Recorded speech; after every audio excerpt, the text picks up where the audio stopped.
Alone in the Dark is a survival horror game developed and published by Infogrames in 1992. It was directed by Frederick Reynal, a programmer on the CD-TV version of SimCity. The game's producer was Bruno Bonnell, the man to thank for the concept of Fantasia on Sega Genesis. Taking cues from H.P. Lovecraft, Alone in the Dark stars the intrepid protagonist of your choosing who ventures into the haunted Derceto Manor in search of answers or a paid vacation. No matter your choice, the horrors of the house lie in wait all the same.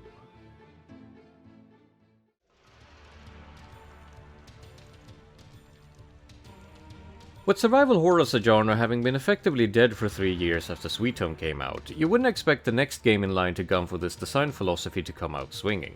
But Alone in the Dark leverages the power of MS-DOS to present us with horror beyond 2 meager dimensions. Pre-rendered though the environments may be, the action is now proper action in 3D, lacking both any turn-based qualities and any instanced encounters.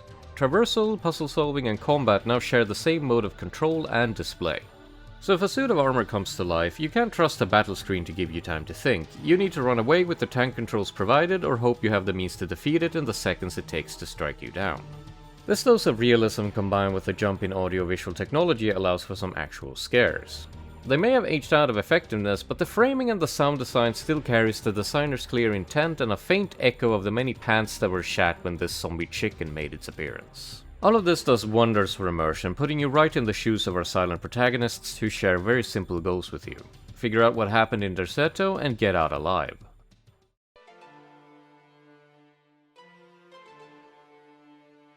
Alone in the Dark features a simple but well-textured story that lacks some pieces here and there. It begins with picking between our 2-player characters, Emily Hartwood and Edward Carnby. This is entirely a question of preference, as our 2 leads do not speak outside of their introduction and their stories play out exactly the same. The attorney's letter came as a deep shock to me. My Uncle Jeremy had died by his own hand. The coroner's report was unequivocal.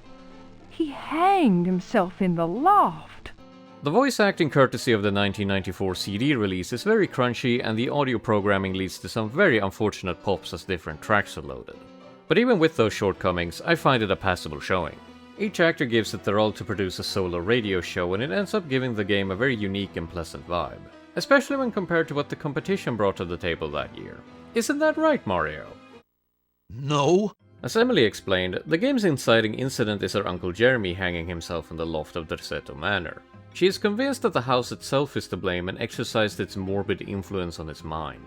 My duty is clear. I must go to Derceto. I tremble at the thought of those dark corridors, those brooding portraits. Yet I am convinced that Uncle Jeremy left a note. A letter of some kind explaining his fateful decision. Her motivation is strong and very much in line with the classic horror protagonist who has more curiosity than sense, but curiosity is not the only thing that can take someone to Death House, Louisiana. That's where Edward comes in. On my door, a dull brass plate says, Private Detective. The few friends I have call me Carnby. The others call me the Reptile. I don't care to think what my banker calls me. These days, I leave my letters unopened. Bills and threats to send in the receivers just ruin my day. Unlike Emily, Edward leaves altruism at the door and keeps the scotch handy instead. He gets the job to find a piano in the loft of Derceto, with everything else being secondary to the promise of 150 smackaroos. I'd call the dichotomy between the two laughable, but it doesn't hold a candle to the one in The New Nightmare.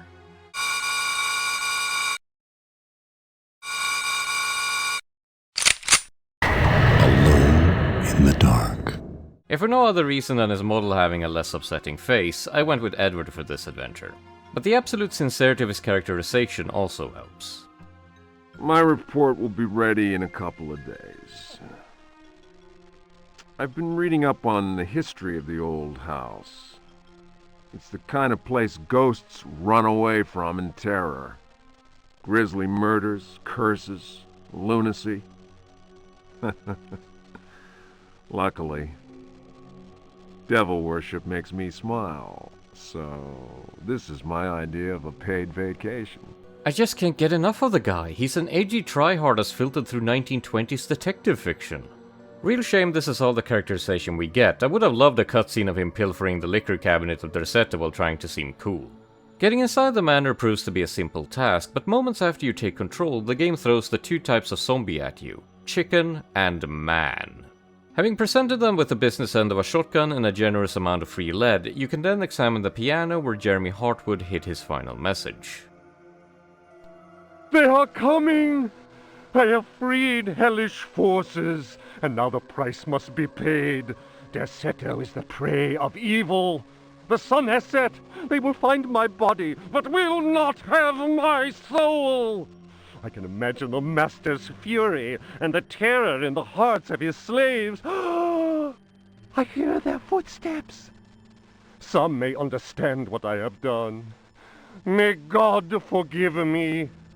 Farewell, Jeremy Hartwood. This is a great tone setter, presenting us with the very end of a Lovecraftian story to kick off our own. It builds intrigue by alluding to our villain and Jeremy's failure, both of which make up most of what you would call the game's story, even if the direct plot is only an echo of that. It's a time-worn tradition to make horror characters vessels for the audience whose major motivation is simple self-preservation once everything has gone to hell. But discovering the horror bit by bit through its aftermath is a lot of fun that keeps the brain turning, so you won't hear any complaints from me. I am interested in the horror games that buck the trend and present more direct narratives, but that's for another time. Right now we should concern ourselves with getting past more monsters, most interesting of which being a pair of nightgaunts you are free to kick in the shins. Results may vary, but there is something so audacious about going straight from zombies to nightgaunts, and they're not the last of the inexplicable Lovecraft monsters to be found either, but for the moment, let's try understanding what happened to Jeremy. September 27th, 1924. I have decided to keep this diary. Too many inexplicable events have taken place recently. Never have dreams so haunted my every waking moment. Perhaps my romantic mind was too dull, and has only now woken up to these new paths and visions. Some, seeing my recent paintings, may question my sanity. I can only ask them, what is sanity? Where does madness begin? Always a great note to start on.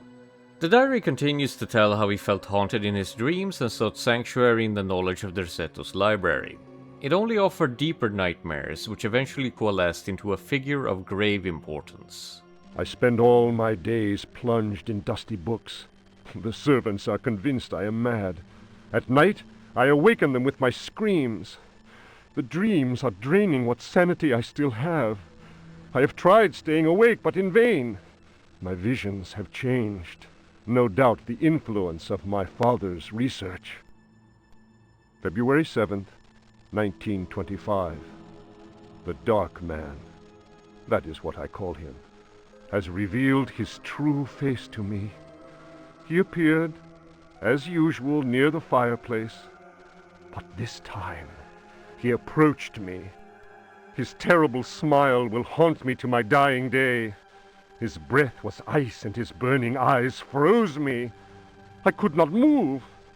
I know, as surely as I have ever known anything, that the face I saw, the face that has turned my nights into hellish torture, is the mask of death. This man is not your run-of-the-mill sleep paralysis demon, but our antagonist of the piece, someone Jeremy tried fighting back against using whatever occult resources he could muster. But his one victory was short-lived, as the Dark Man returned to haunt him and Jeremy's mental state deteriorated further along with his ability to paint. March 29th. He has come back. He found the door to my dreams. I am too weary to attempt any defense. I have no strength left to fight, and he knows it. He considers me dead already. Could I possibly? March 30th. How ironic! The cave my father sought for so many years is here! Beneath the house! Waits, the butler discovered a crack in the cellar wall. A breeze blows in through it, icy and repugnant. I am filled with horror at the thought of my father dying in this place. After speaking more on Jeremy's father's horrific death after biting his own tongue, the diary ends by explaining the motivation of the Dark Man and why Jeremy saw fit to enact his final bout of defiance. March 31st. I explored the caverns in a dream. The dark man came with me. Strangely, I felt almost well. How can I describe what I saw? No. What words are capable of explaining such evil? I realized that my death was of no interest to him. The dark man wants something else. He seeks a body. His avid servants are now free. I am the cause. It is almost funny. A curse is on Derceto. From the foundations to the very rooftop. I can no longer struggle, let alone eradicate the evil that grips the house. The end is very near. I can feel it. I have taken the decision to... May he who finds this diary pray for my soul. These two documents are all we get out of Jeremy, which together make for an excellent short story elevated by his actor's derailing performance. It's a minimalist take on Lovecraftian horror that hits on all the important bits in just a few minutes. You might find it lackluster compared to actual Lovecraft, but I love that the story here and in the rest of the game slots into wider canon as well as it does.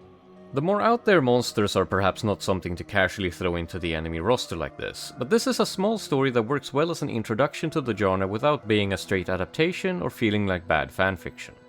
That's a tough line to walk, but what helps paint this very particular incarnation of Lovecraft's work are the side stories you can find. Upon the promise of a few coins, a child is undertaken to reveal to one a most prodigious phenomenon of a natural order. One admits to being skeptical as to the prodigiousness of the marvel, whatever it may be. Indeed, one suspects it to be little more than an evening stroll to some charming wooden hut situated in the forest hereabouts. One will nonetheless go, for it is always well to submit to such local enthusiasms. One admits to being somewhat flabbergasted. The Milky Way shone like the fires of the apocalypse from the inky celestial vault. Certain distant stars, normally invisible to the naked eye, were clearly visible, glittering indeed with a strange intensity. The heavy clouds that had settled above the village had no hold over that place. It would be pointless to offer here the names of the constellations one perceived in utter clarity. Apart from the interminable length of such a list, one might conceivably risk being charged with exaggeration. How much more British could this man be? And the answer is none. None more British. Lord Bolskin's journal here is an account of his astronomical discoveries in New England, something which a later journal reveals drove him mad, with special attention given to Halley's Comet. That's a less marketable take on horrors from beyond, but it's still decidedly Lovecraftian. What's interesting though is that this story serves as the basis for another game entirely called Shadow of the Comet. I don't know how much of that was planned at this point, but there being a random side plot with enough story for its own game is a big plus for the world building. For a more direct confrontation with the oddities of the Americas, we also have this account of a conquistador who entered a temple alongside Cortés. Horror of horrors!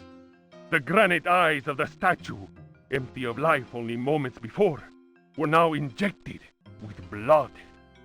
We staggered back in amazement. Dom Jose was taken by a fit of convulsions. He tried to raise up his crucifix, as if to ward off an attack by demons. The heathen priest laughed cruelly. The statue's mouth cracked open in a deathly grin, bearing teeth sharpened to dagger points. Captain Cortés cried, "Attack!" But it was no use. We were glued to the spot. It isn't a very Lovecraftian tale, but it shows that this world is brimming with magical oddities that can kill you at a moment's notice. Something you can get a taste of yourself, be it through haunted paintings, ghosts cosplaying as Yog-Sothoth, or a malicious cigar. Smoking kills, kids. Back to the story of the mansion, we have the trial of Captain Pregst, one of the pirates of the area Jeremy briefly alluded to in his diary. Transcribed from the log found aboard the wreck of the frigate Astarte by H. Hartwood. "By all the devils!" roared Pregst, glaring at William, the judge. "Curse it, Will! It'll take much more than every cannon in the blasted navy to make me change me mind.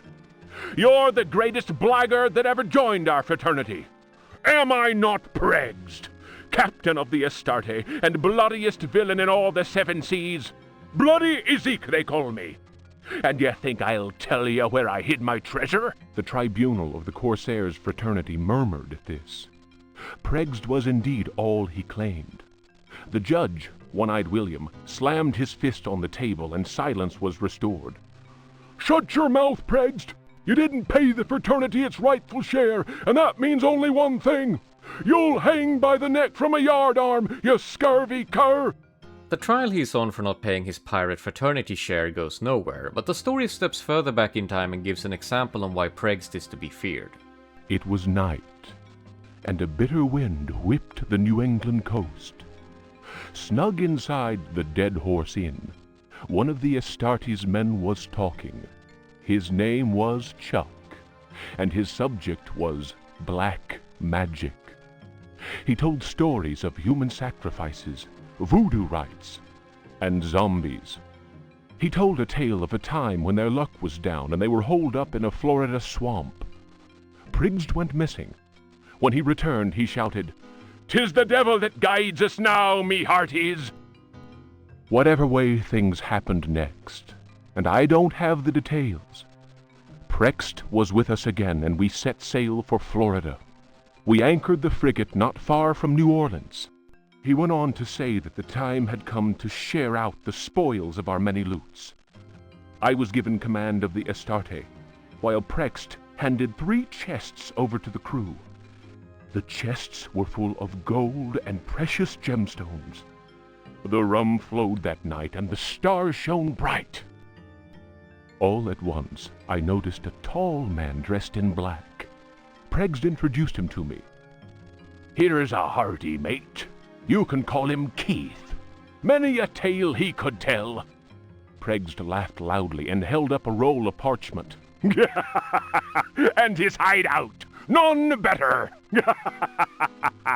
What they don't tell you is that his full name is Keith Nyarlathotep. Terrific fellow. Great communicator. The parchment fell to the ground, partly unrolling. I noticed what seemed to be a map of underground tunnels, a veritable maze of caverns. Pregst continued, "I'm giving up the pirate's life. The Astarte's in your hands now, my lad. She's a fine ship, and my reputation goes with her. Should any man call me coward, then break his head for me. I'm leaving you only because I found a treasure more precious than the purest of gold." Keith spoke to him then. "It is midnight. They are ready, and we must go." The stranger turned his cold eyes on me and said in a soft, chilling voice, "Sometimes Pregst talks too much. Forget what he just said, and maybe you'll live." This entire document could do with a rewrite since it jumps between scenes too much for my liking. Hence why I cut it down to the most important bits in a vain attempt to not turn this part of the video into an audiobook. So what have we learned? Well, Pregst is a bastard among bastards, and he's up to some magic shenanigans within some caves in the vicinity, and he's apparently guided by Nyarlathotep. Which would explain the night gaunts. It does not explain the extra-dimensional vagabond haunting the library though, which is where the next part of the backstory is hidden. If Rocks Could Talk, or The Story of a Louisiana Plantation, by the Marquise de Chamfray. After the criminal selling off of Florida by the foul usurper, my father elected to remain in this inhospitable land, where we were free at least to express our royalist feelings, and hope our country would come to its senses. In 1818, a certain Pickford bought up Ledoux's land, after the poor fellow had ruined himself in unfortunate speculation. Pickford soon turned out to be the most loathsome human we had ever encountered. He was an adventurer of the worst kind, nouveau riche, and bloated with a grotesque sense of self-importance. First came the incessant army of men with shovels, digging into the mountain of earth that was to fill in the surrounding swamp. The undertaking was quite stupendous. We learned from a slave that the final objective was to connect the existing caves with another one of gigantic proportions. It's not difficult to pick up what the game is putting down, but let's humor it for a while. When the work was finished, Pickford invited us to the opening of his rambling mansion, which he named Derceto. My father asked what the strange name meant.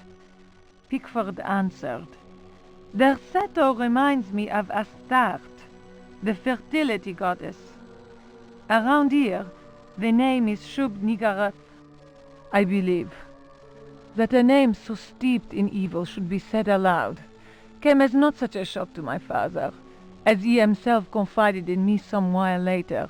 Naming your plantation in honor of the Black Goat of the Woods sure is a choice. And fittingly enough, the house burned down in 1862. More on that later. In 1875, the property was eventually bought by a gentleman whose name was Howard Hartwood. I was sorry that my father, who delighted in fine conversation, was no longer alive to enjoy the company of this new neighbor.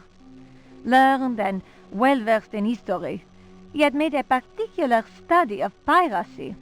It was Hartwood who told me that Pickford had commanded a ship that flew the flag of piracy. That explained the scoundrel's great wealth. Hartwood was fascinated by Pickford and undertook a great deal of research in an attempt to find some treasures that he was convinced the pirate had hidden. He went through the ruins inch by inch. He then had the burnt-out house rebuilt exactly as it had been, and refurbished the library that had miraculously escaped the flames on the night of the Great Fire. Now we have some parallels running between the two pirates and the two Hartwoods who lost their lives to Derceto. And there is one more journal written by a Union captain offering information on Pickford before the game shows its hand to us. While coffee was being served, Patterson went to inspect the men's camp. The cigar Pickford offered me was so acrid that my head began to spin. I remembered campfire tales of fellow officers trapped by devilish Confederate tricks. My mind floated in a foul and dense fog, from which emerged the enlarged and deformed face of Pickford. He grinned at me. Patterson's return chased off the nightmare. I heard shouts and firing from outside and found the strength to take out my revolver. I fired 3 shots. Pickford fell to the floor. Patterson then helped me out of the burning house. The air was filled with smoke. We resembled a company in disorderly retreat. I saw slaves leaping into the flames of that inferno.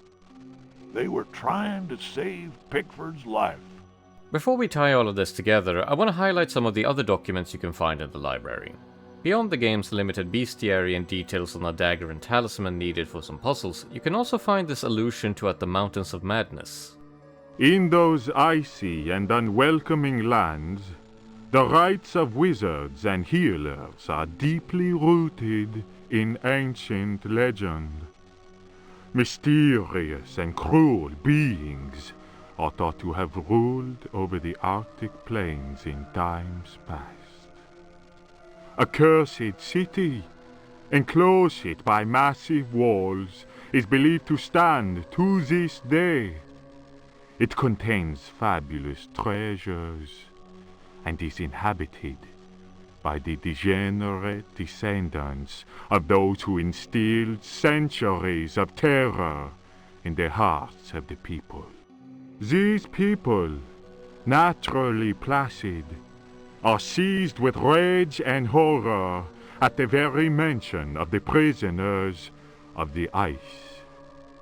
Were these dreadful captives to be freed from their frozen cells, they would reap a horrifying tribute of human flesh.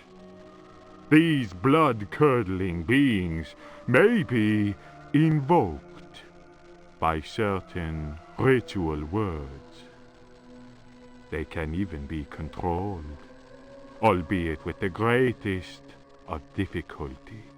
And wouldn't you know it, this is the basis of yet another game, Prisoner of Ice, the sequel to Shadow of the Comet. Can't say I was expecting 2 of their later games to appear as random books in this one. Well, that has me wondering what the hell goes on in the rest of the Alone in the Dark trilogy if the Lovecraftian material went elsewhere. Speaking of Lovecraftian material, you can of course find yourself copies of the Necronomicon and De Vermis Mysteries to read, neither of which take very kindly to the act.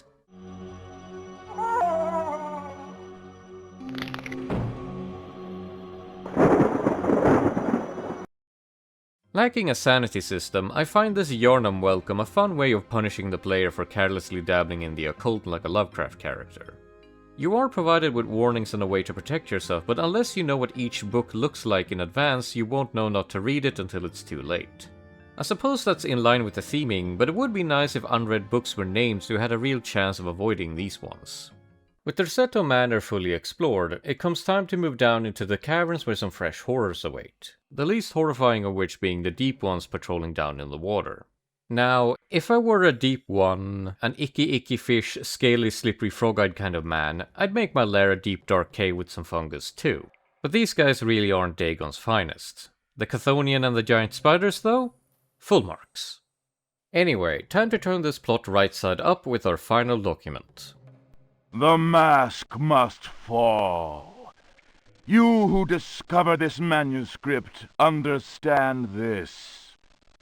I am here at your side. I am waiting in the darkness of my crypt. Soon you will belong to me. One of my slaves wrote this document. I have lived for 3 centuries, and my name is Ezekiel Prext, or Elijah Pickford. You may choose which to call me. This paragraph alone explains the timeline we have found pieces of so far. With the revelation that Prext and Pickford are the same person, and that he's still here wanting to lay claim to the protagonist, we can deduce that he's also the dark man who haunted Jeremy. Especially with the callback to the mask of death he saw in his dreams. We also have a clearer understanding of Derceto Manor now, from its construction, destruction, and subsequent reconstruction.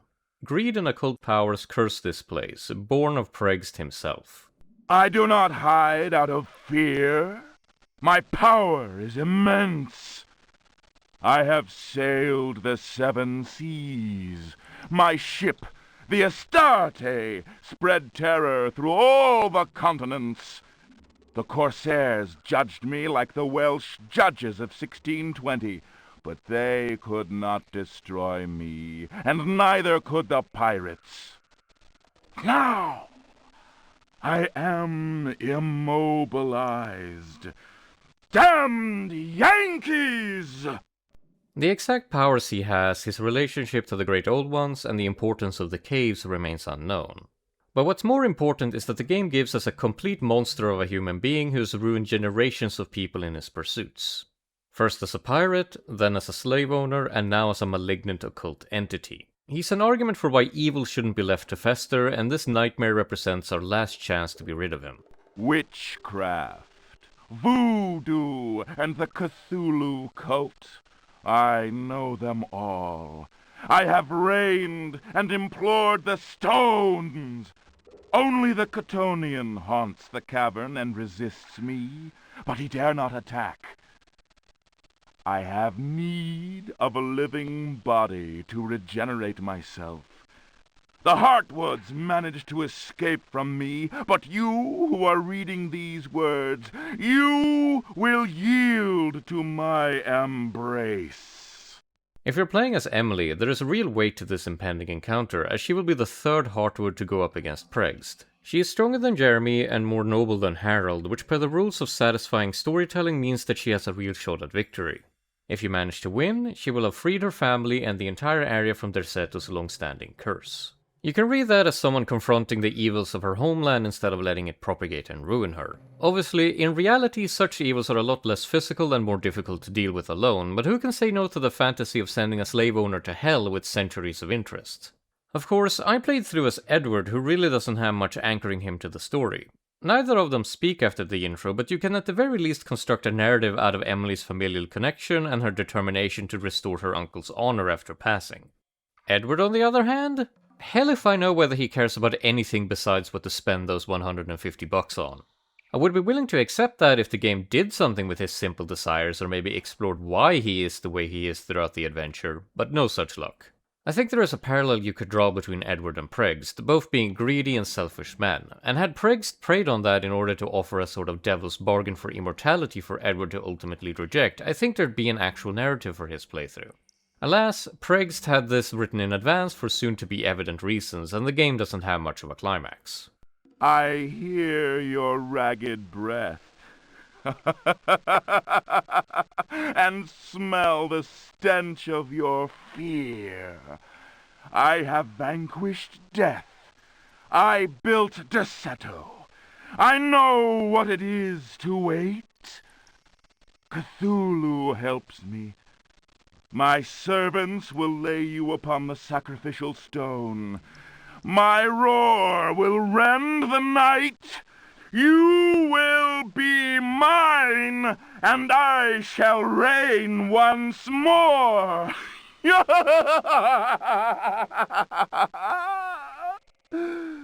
Come to me. So what is he up to in the inner part of his innermost sanctum as protected by the great big sea? Well, he's a really big tree who shoots fireballs. That's it, that's your final boss. Actually, defeating him is easy, but the steps to do so are obtuse. Figuring out that you need to place the talisman from the library on the sacrificial altar the player has no doubt become familiar with thanks to multiple game overs is easy enough. But that just turns off the fireballs and leaves you with a respawning deep one. To actually defeat him and end the game, you need to relight your lamp and throw it at him. How would you know to do this? Well, either you read the original manual that spells it out backwards, or you somehow remember Jeremy's painting depicting the tree on fire and work from there. The puzzles so far have been pretty agreeable, so to pull this for the final boss really sucks. The escape sequence afterwards is pretty dull too, as all the enemies go away and the screen stops shaking almost immediately, removing all the tension. It's nice to finally make your escape, get some fresh air, and grab a skelecab back to town for the happy ending, but I have no idea why there isn't an epilogue for each character. It would do so much for confirming what went through their heads during the game and show how it changed them. But I'm still more upset about the final boss due to something I haven't mentioned until now. You actually fight Pregst before going down into the caverns. It's presumably some sort of ghostly apparition of him, which goes completely unexplained in a game that is otherwise pretty good about that. So why did they put him here instead of having the most mechanically dense battle of the game at the end? I just cannot conceive of a reason why you would split up the final boss like this and then offer zero explanation. You could even manage to beat him before realizing who he is. At the very least, actually doing the fight is much easier than understanding its role in the story, even if it requires being of passing skill in the art of tank control combat.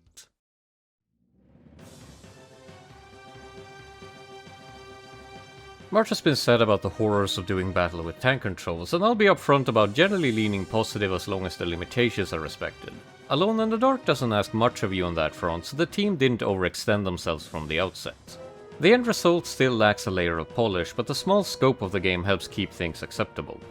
Fundamentally speaking, tank controls are here to compensate for the restrictions static camera angles impose on navigating 3D space. You can blame early game engine technology all you want, but it remained a popular solution for about a decade. This allowed for greater fidelity during the graphics arms race of the 90s and allowed many devs to completely sidestep the problem of designing their own dynamic camera system. And as an added bonus, they could also control the player's view and present them with interesting camera shots in the middle of gameplay. Freeform controls and player-controlled cameras would eventually become standard, but right now we're stuck at the mercy of the arrow keys and whatever angles the designer deemed best. Once the game has begun, you only have a mere minute to learn the controls and hopefully find the shotgun before a zombie chicken rips out your neck. It's obviously unfair design, and you wouldn't do this in a modern game, but I respect the hustle. It makes for a memorable start and is probably the quickest any game has ever spooked someone. The big hurdle to get over here is the separation of viewpoint and movement. If you come from more modern 3D games, your brain is wired to associate the direction of your input with the movement of your character. With a sufficient dynamic camera, this feels perfectly natural and is easy to learn. But restricted to static camera angles as we are, that would introduce problems. Since the camera jumps whenever you pass an invisible threshold, there is no way of knowing how or when the context in which you decide your input will change. So in that moment of transition, it would be very easy to end up confused over what to press in order to keep moving in the direction you intended. Not to mention that trying to aim at enemies with a locked camera and no tank controls is an exercise in complete agony without some sort of auto-aim. In the years that followed, other devs would come up with their own solutions to these problems and prove that static camera angles and tank controls aren't fully interlinked. You can use a lock-on system to compensate for the loss of the finer turning tank controls allow for, or buffer the player's input from before the camera switch to maintain the direction. Shout out to Fatal Frame for having only the run button use tank controls. I always found that to be a comfy compromise. Running in Alone in the Dark sucks though, because there isn't a run button. Instead, you have to tap the up arrow and pray you start running. I've played through many a game with less than stellar input queuing, but this is probably the worst I've ever felt. Even after hours of play, I just cannot figure out how they programmed this garbage. I think you can make do with a mere double tap, but the timing is incomprehensible. Thankfully, in the few places where you need to be fast, the game gives you time and space to get a run going, so it's just an undercurrent of frustration that never breaches the surface. Combat itself ends up evoking similar feelings, as it's not inexcusable but not exactly good either. Space is your action button, so when you have chosen Fight as your action in the menu, your character enters a battle stance when you hold down space. This locks them in place and transforms each arrow key into an attack button. Without a weapon, all you can do is throw quick punches and kick for extra reach. For as surprisingly effective and satisfying as it can be to punch a zombie to death, it's still very risky to try as the game only features 3 healing items. So if you make a habit to scrap, you'll probably regret it an hour or two later, especially if you get cornered by multiple monsters. To the game's credit though, attacks are timed so that if you do get rocked, you have just enough time to get in a punch to create space. There is a sword you can pick up that's a tad more reliable, but I would expect most players to deal with all the zombies in the mansion before finding it. The best way to do that is through the judicious application of bullets to the sternum of any shambling opposition. Shooting a gun is as easy as lifting it, aiming left or right, and then holding up or down to fire. Anything susceptible to bullets falls in 2 satisfying shots, and if you find all the ammo in the game, you don't even have to feel bad about missing sometimes. But many threats in the mansion can't be shot, cut, or kicked, and instead require more tactical maneuvers. There is a special case though, namely our pirate pal here, immune to bullets and fisticuffs. That means it's a swashbuckling duel to the death in order to get past him. And for as random and awful as it feels upon first attempt, there is actually some manner of design here evoking the logistics of a sword fight. The best way to beat him is to put enough pressure on him to drive him into a corner so he can no longer dodge, and if your swords clash, suddenly swapping direction usually catches him off guard. That's about all there is to the fight, it's not a Sekiro boss or anything. Except it almost totally is! You have a parry button. It doesn't do anything, but it's there. Earliest 3D example I can think of. So let no one accuse me of not doing my homework on 3D action games, I live for this stuff. And if you don't think I can draw a line from here to Sekiro without sounding mad, then boy do I have some videos to show you as soon as I finish making them. But let's put off exploring my extravagant mind palace for a while. First we must discover what archaic horrors Derceto hides within its walls.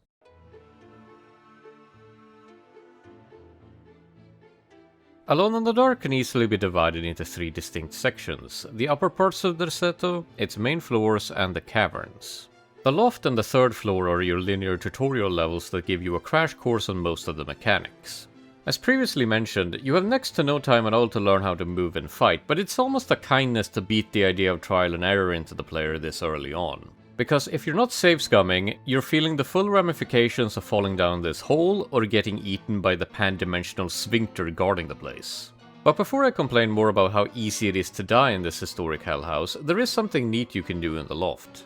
If you pay attention to Emily's introduction, there is a section where she highlights her uncle blocking the loft window with the wardrobe. If you're fast enough, you can do this yourself, stopping the zombie chicken from attacking. Keep the train of thought going and you can stop the other zombie too. Not only is this an excellent combination of subtle tutorializing and player expression, but it's also a near complete red herring of a lesson. Beyond the helpful resources this saves you for later, nowhere again will pushing stuff in clever ways serve a purpose against monsters. Closest we get is the secret way you can disable all the zombies in the dining room, but that borders more on being an Easter egg. I'm not demanding an immersive sim here, but if they had the thought, why not expand it a bit? Capcom certainly did for RE4 and that turned out great!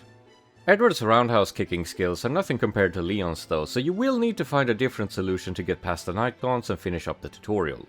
What really annoys me here is that they do bleed, but you cannot kill them directly. This is in direct contradiction of the wisdom of Predator, which when applied to video games means that anything that responds to damage should be killable.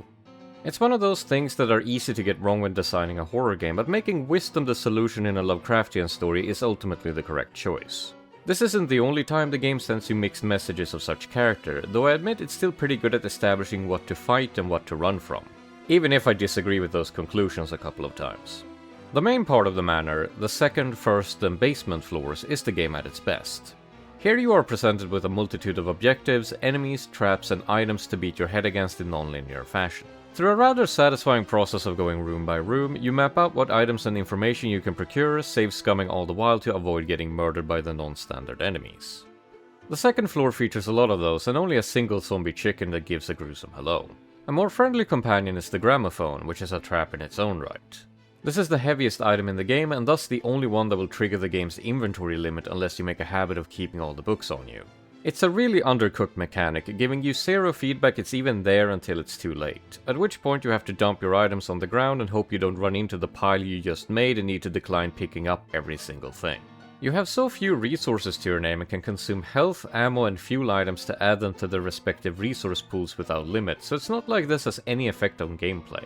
It's one of those for the hell of it design ideas I just cannot explain as an outsider to the development process. Down on the first floor, there's tons of fighting to be had, and once it's done, you're almost free of it entirely. But before we get to the caverns, I want to file a complaint against the level and encounter design here. As you can see on the map that helpfully displays the exact floor I want to talk about, the top 3 rooms each connect to each other and to the main corridor. These are from left to right, the green room, the ballroom, and the atelier. With my superior drawing skills, you can see how the doors are set up. Green for open, red for locked forever unless I missed trying some key, and yellow for unlockable after defeating Pirate Pete in the atelier. So what's wrong here? Well, you can very easily make your way through the greenhouse and then find out that the ballroom is a dead end unless you went through the process of getting the ballroom key. And that's fine, as long as you didn't anger the spiders. These accursed creatures will get your ass after looting the greenhouse unless you run out of there as soon as possible. Pick the ballroom as your exit, and you're probably stuck forever in a soft lock unless you get lucky weaving between them. You'd think a nice kick would get them sorted, but no, these things are immortal. The unkillable rats in the basement at least prowl a much larger room for you to run around in, but the greenhouse is just death. I don't understand why they left the ballroom door open like this. There are other traps that might as well be soft locks, but they feel intended, while this seems more like a mistake. But it's not the last place you can get yourself soft locked, as you'll notice once you breach the caverns. Here you're greeted by an immediate point of no return, which hopefully communicates to the unaware player that you need to bring all of your equipment and an unused key with you. Fail to do so and you'll soon end up in a dead playthrough unless you kept an old save. Suffice to say, I'm not a fan of this, but the game is mercifully short and even features some minor speedrunning tricks to learn, so a full replay isn't truly awful. But even with the right items in tow, the caverns aren't exactly putting the game's best foot forward. Instead of an intricate environment to explore, this damp hole is more of a series of navigational set pieces. First you get chased by a Chthonian that leads you straight into a zombie chicken that puts your quick draw to the test. Then you find the kiddie pool containing an infinite supply of deep ones. Join them in the drink and all your shotgun ammo is ruined alongside your matchboxes. If you don't have the waterproof alternatives on you, consider the playthrough forfeit. You might feel defeated anyway if you're terrified of the giant wolf spider, which is easily killable, mind you, unlike its tiny brethren. Because madness reigns in this place and not even bullets can be trusted to serve their simple purpose. But true horror grips you from within. Unbeknownst to everyone but the most perceptive player, at this point the curse of Derceto has finally taken root and violated your entire being with an utterly vile foreign element. The ability to jump with tank controls.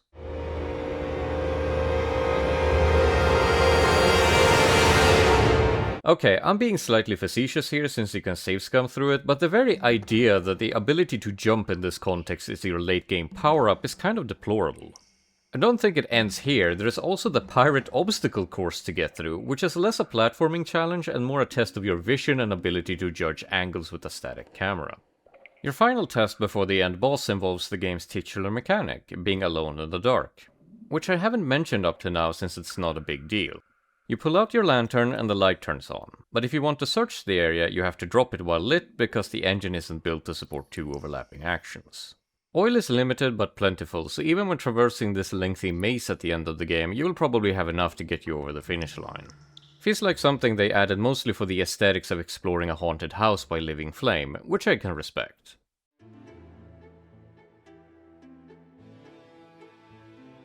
When talking about the presentation, I think it's important to remember that Alone in the Dark is about an entire year older than the original Doom, which is an eternity in 90s graphics technology. So what we have in front of us is impressive, but still not very pleasing to the eye. The 3D models suffer most, as they represent almost the bare minimum in recognizable detail. And that's when viewed up close. At a distance they quickly become a jumbled mess of dancing pixels screaming for a 3D FX card. The pre-rendered backgrounds naturally fare much better than the real-time graphics, even if they're still very low res. Each image successfully sells you on the illusion of 3D space and melds well with interactable elements such as doors. Derceto may be an oddly green and brown place, but you can accept it as a real location. Where I think the backgrounds falter is their connective tissue. Each room is internally consistent, but when you look through open doors you can easily see missing detail that challenges the illusion, to the point where this threshold on the first floor looks fully glitched. But the most ridiculous instance of this is the library, which is pitch black when entered but looks fully lit from the outside. I'm not expecting a realistic real-time lighting system when using the lantern, but it would be nice if the doorways in dark rooms let in just a little bit of light. While we're in the library, I have to commend the strange way in which the vagabond is rendered. Instead of being a normal model, it consists of individual dots that coalesce into the shape of a figure. That clearly tells you it's something that doesn't belong in this dimension and needs to be avoided, which is great design. And while I'm praising the visual effects, we can't forget about the ghosts either. They actually managed to implement a proper transparency layer for them. It's something you need in order to make ghosts feel truly ethereal, so I'm happy it's here. But to make them feel happy, you need to play them the right tune.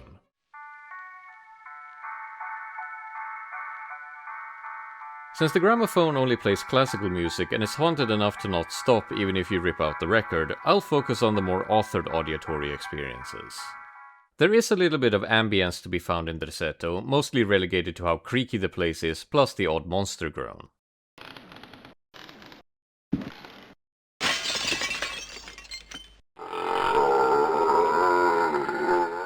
But the music takes center stage in the soundscape, starting with the various atmospheric tracks.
It's a great selection for such a small game, and the same goes for the 3 encounter themes.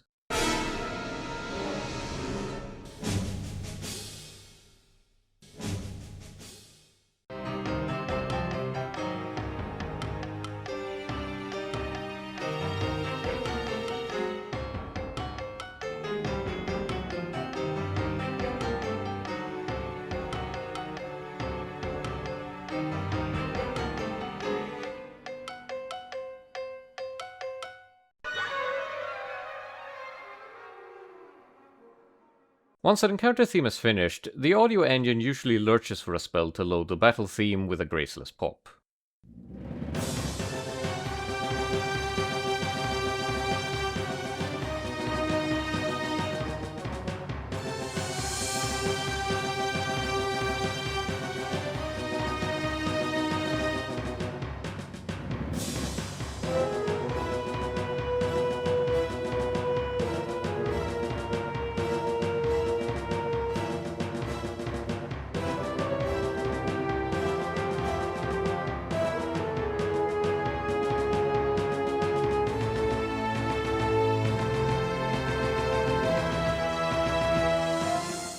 With how short most encounters are, you'll be hearing the beginning of this song more than I'd like.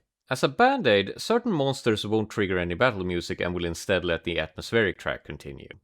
That's a great way of telling the player not to fight them, but even the biggest creature of Derceto falls once you beat the game and earn your happy outcome.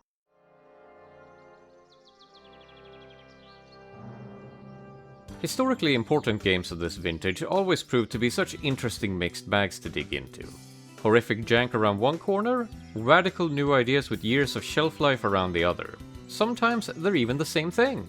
But for as much as Infogram achieved, I'm still left wanting more. Alone in the Dark is a small game just oozing with potential left unfulfilled.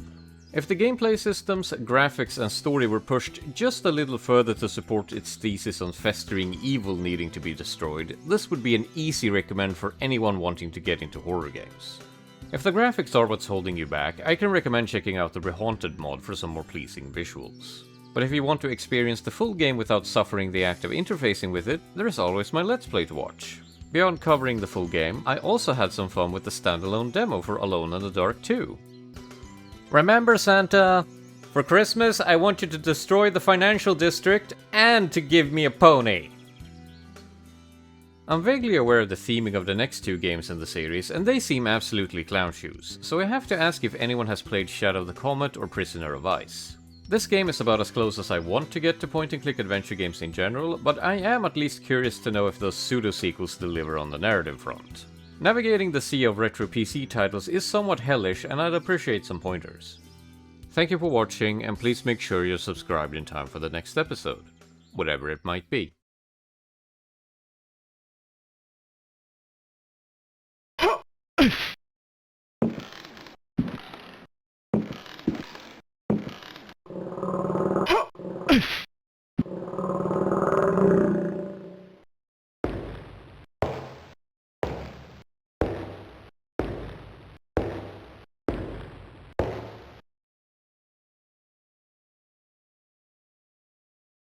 Greetings, gentlemen.